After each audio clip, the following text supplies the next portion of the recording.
So look, I'm just gonna keep it real about this. I've had many girlfriends in my life, like many girlfriends in my life.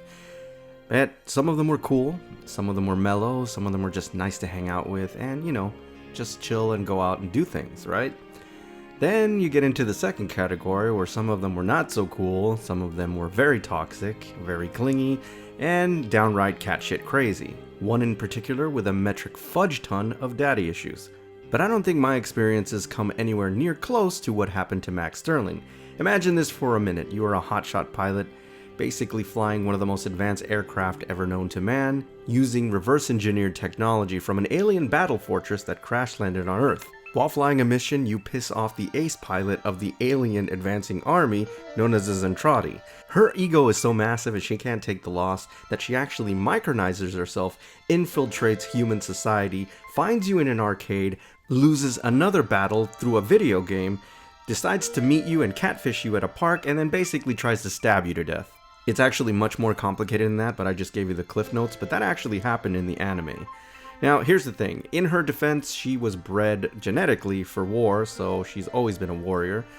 And then when she realizes that Max actually takes pity on her and is still, like, really in love with her, she basically calms and smooths down a little bit, and it's actually a very beautiful love story. Not to mention that this actually leads to the first Zentradi human hybrid baby named Dana Sterling, but that's for another video. Alright, so let's get into this one because I gave you a whole lot of backstory and exposition. Today we're going to be reviewing ThreeZero and RoboDou's version of the VF1J Miriya Sterling type, the 1/60th scale-ish sort of version. Let's take a closer look. So this is going to seem a little bit copy and paste, but there's a reason for it. So I've already reviewed the VF1J Rick Hunter and the VF1J Max type, which is Miriya's husband. And there's not too many surprises here except for the paint scheme. Again, the same head type, the same dual antennae, the same Cyclops center sensor, which is really cool. The thing that really stands out about this piece is just the color palette. I absolutely love this red, and it's really not doing it justice. And again, I mentioned this on the Max type, the detail didn't seem like it's there because of the blue.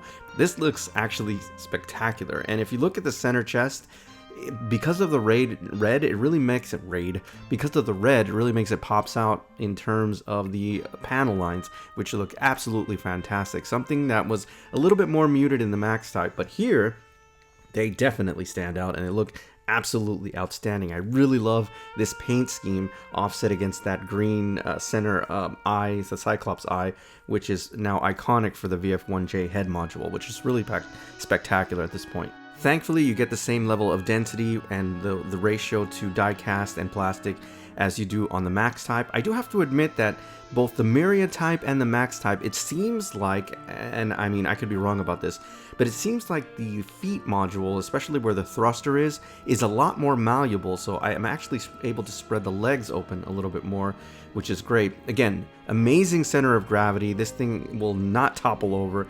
It really has a nice center and it's really solid. Of course, we have the GAU 11, which is the gun pod. Again, one of the things that I always remark on this is that it has a little bit too much of a gloss finish for my taste, but it's absolutely beautiful. And then of course it comes with the brown strap that we see in the actual anime. The sensor in front is done in this translucent red, which is really fantastic. I love this gun pod. I just wish it had a little bit more wear, or maybe just the faintest hint of a kind of dry brush, which would look really great, but that might be for like some kind of different edition, because these are really kind of like showcase, showroom, very beautiful looking. Now, again, one of the things that I remarked on the Max type is that the rear module or the stabilizer module has been at least somewhat fixed in terms of how flush they fit against the actual back.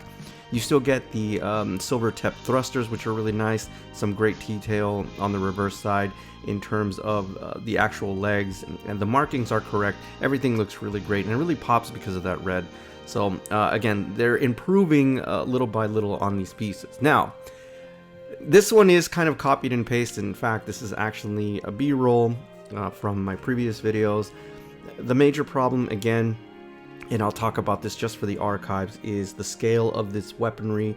It is really off. They're way too small for this scale, and I'm not even sure what the scale is.